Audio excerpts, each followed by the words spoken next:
और देखिए ईरान के मिसाइल डिपो इजरायल के निशाने पर है। मिसाइल डिपो पर जल्द हमले संभव हैं। सभी डिपो पर एक साथ हमले संभव है। ईरानी मिसाइलों से इजरायल में नुकसान।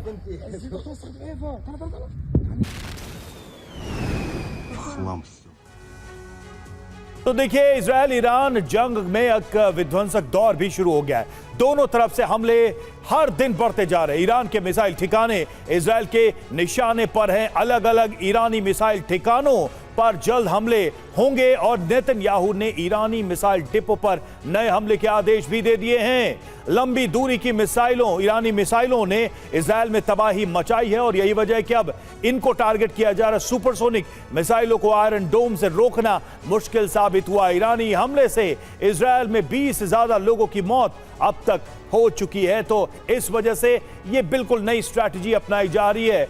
मलिक सर, सवाल यहां पर यह है कि इजरायल की जो अब तक की रणनीति हमने देखी है कि बहुत ही सटीक हमले किए जा रहे हैं, बहुत ही टारगेटेड हमले किए जा रहे हैं और शायद यह कोशिश है कि ईरान को डिफेंसलेस कर दिया जाए।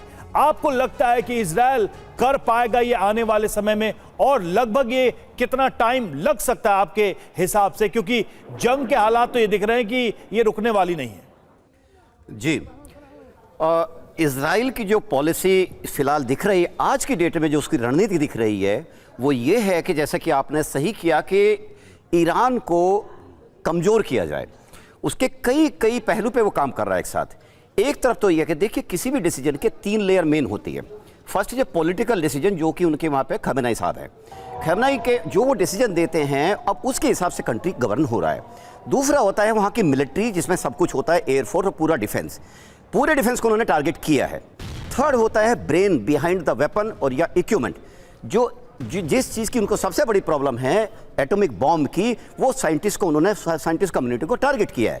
अब 2 टारगेट हो गए, लेयर 2 लेयर 3। अब लेयर 1 पे जो कि पॉलिटिकल लेयर है, अब उनका जो हमला होगा वो उस पर एक्सपेक्टेड है। अभी बीच में न्यूज़ आ रही थी कि शायद अमेरिका उस पर वीटो करना चाहता है।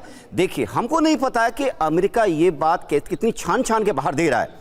शुरू में भी अमेरिका ने कोशिश की थी कि मैं अपने को इससे दूरी बनाए रखूं। जिस दिन ऑपरेशन शुरू हुआ था अमेरिका ने कहा था इसमें मैं नहीं कर रहा हूं, ये इजराइल का किया हुआ ऑपरेशन है। अभी हमें नहीं पता कि वो अच्छा गुडी बना रह के और पीछे से इजराइल को कह के go ahead and kill the Ayatollah Khamenei. Now अब वहां का चेंज करने के लिए जरूरी है कि ऐसी स्थिति पैदा की जाए ताकि वहां की जो जनता है वो खुद वहां के रिजीम के खिलाफ खड़ी होने लगे, उनकी हार्डशिप बढ़ जाए। और ये इजराइल इस अपनी पॉलिसी पे बढ़ता हुआ, अपनी टैक्टिक्स पे बढ़ता हुआ नजर आता है। ठीक है, इजराइल अपनी स्ट्रैटेजी को लेकर आगे बढ़ता हुआ नजर आ रहा है और ईरान में सत्ता परिवर्तन इस वक्त अमेरिका और इजराइल का एक बड़ा मोटिव, बड़ा मकसद नजर आता है।